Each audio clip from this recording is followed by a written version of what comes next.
I saw the House of Dancing Water today in Macau, and I loved it because to me it symbolized the journey from a man who has to conquer his ego complex, represented by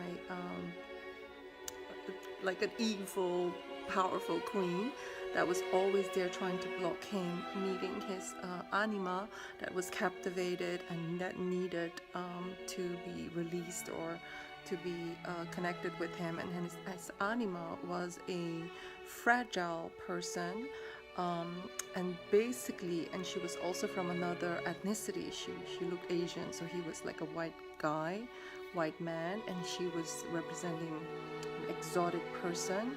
And I think it really was beautiful because he needed the help from dark men representing his shadow that were helping him to get out of the hands and the grip of his ego complex, which was a white queen and a white power-hungry woman that wanted to block him from, being with this beautiful, fragile princess. And the princess was, of course, the shadow again of this powerful queen.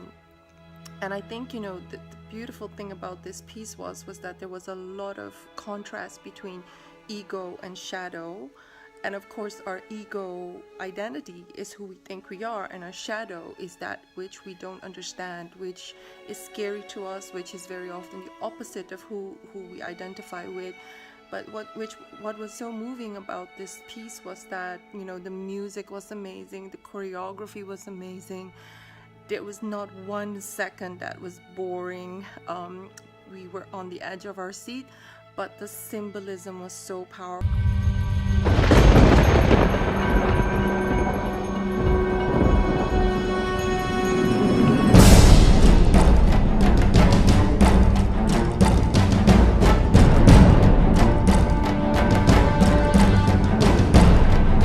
Hidden in a cage, he needed all these dark men that he didn't know, of course, that were strangers to him, his shadow figures, to help him release or connect to this powerful princess.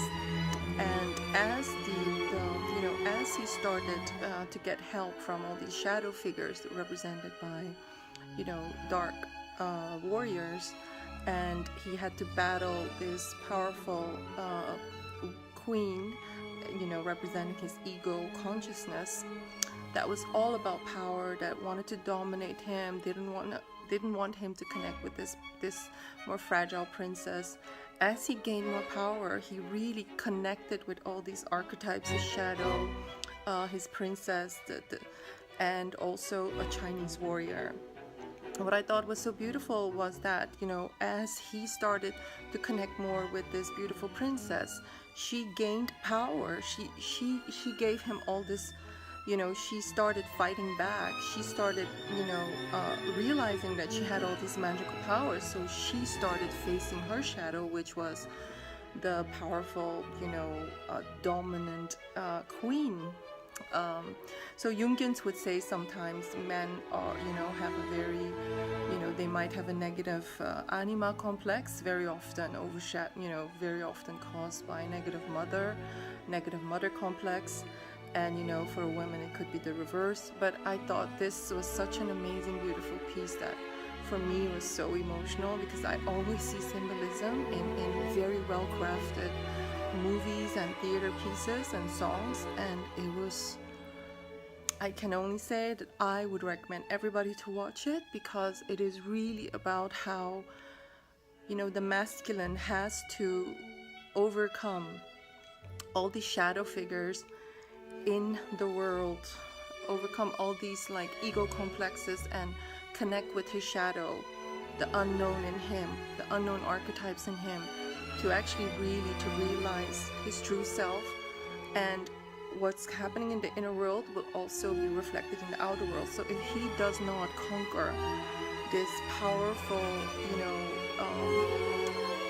ego complex of this feminine that is ruling his life, and that is disconnecting him from love, always coming up with strategies to disconnect him from his true inner anima, if he just doesn't connect with his warrior that is going to pull him through, you know, represented by this Chinese warrior, and all these shadow archetypes represented by these, you know, dark men that he didn't even know who they were.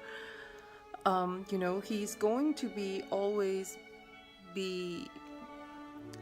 he's going to be devoid of love. He's going to be in relationships where it's all about power, where he doesn't understand what love is, and he is, you know, going to be ruled by the complex.